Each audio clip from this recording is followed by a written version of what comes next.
अस्सलाम वालेकुम नाज़रीन, मैं हूं डॉक्टर फराज अज़दानी। आज हम बात करेंगे ब्लड इन यूरिन और इस तरह का कलर यूरिन का हो जाए तो किन कंडीशन में होता है।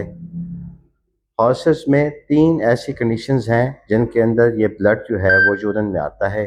सबसे पहली तो है हीमाचूरिया जिसको हम बोलते हैं। उसमें प्योर ब्लड डार्क कलर का जो है वो यूरिन में आता है। उस वक्त आता है जब यूरिनरी ट्रैक्ट में कोई इन्फेक्शन हो या कोई स्टोन्स हो या कोई ट्यूमर हो, तो उस वजह से जो है वो यूरिन में ब्लड आता है। दूसरी कंडीशन हीमोग्लोबिन यूरिया हम बोलते हैं, जिसमें आपको कॉफ़ी कलर का यूरिन मिलता है और ये कंडीशन डेवलप होती है इक्वाइन पायरोप्लाज्मोसिस की वजह से। जब ब्लड पैरासाइट जो हैं ब्लड को डैमेज करते हैं, बेबीजिया और थैलेरिया, तो उस वक्त जो आरबीसीज टूट फूट का शिकार होते हैं और वो जब यूरिन से पास आउट होते हैं तो उस वक्त कॉफ़ी कलर यूरिन जो है वो प्रोड्यूस होता है। तीसरी मायोग्लोबिन यूरिया हम बोलते हैं, जिसमें मसल डैमेज होते हैं और उससे जो मायोग्लोबिन है वो किडनी से फिल्टर होके यूरिन में पास आउट होती है और उस वक्त भी क्लियर कट साइन मिलता है आपको कि यूरिन में ब्लड आ रहा है। नाज़रीन, ये तीन कंडीशंस हैं।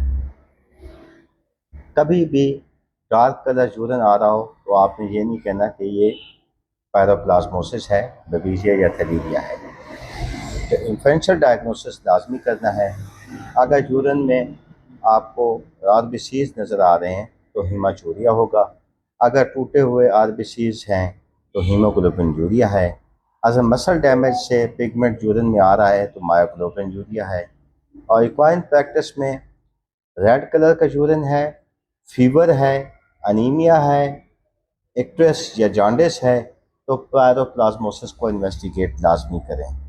जबकि डार्क कलर यूरिन है, एक्सरसाइज इंटॉलरेंस है, मसल स्पाज्म हैं, तो आपने क्रेटिनिन काइनेज एंजाइम चेक लाजमी करना है, क्योंकि ये मायोग्लोबिन यूरिया को इन्वेस्टिगेट करने के लिए इंडिकेशन है।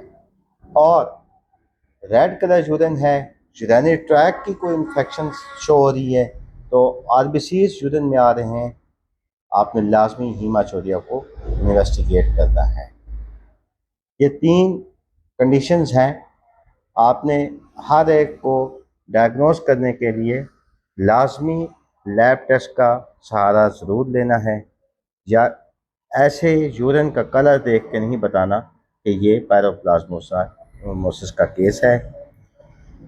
हीमाचूरिया में क्योंकि आरबीसीज यूरिन में आ रहे होते हैं, तो थोड़ा सा अगर यूरिन सैंपल आप लेके सिरिंज में शेक करें और 2 मिनट के लिए उसको रख दें तो आरबीसीज सेटल डाउन हो जाते हैं, नीचे बैठ जाते हैं। बाकी दोनों कंडीशन में ऐसा नहीं होता। और मायोग्लोबिन यूरिया का एक क्रिटिकल आपको हिस्ट्री से ही पता चलेगा कि जानवर एक्सरसाइज के बाद आके जब खड़ा हुआ है तो मसल स्पाज्म हो गया है, मसल पेन करते हैं, एक्सरसाइज इंटॉलरेंस है। और पायरोप्लाज्मोसिस में आपने हिस्ट्री में ये देखना है कि टेक इन्फेस्टेशन है तो नहीं है और टेम्परेचर कितना है। तो इस तरीके से आप इसको डिफरेंशियल डायग्नोसिस में आइडेंटिफाई कर सकते हैं कि इसको डिजीज़ है। बहुत शुक्रिया।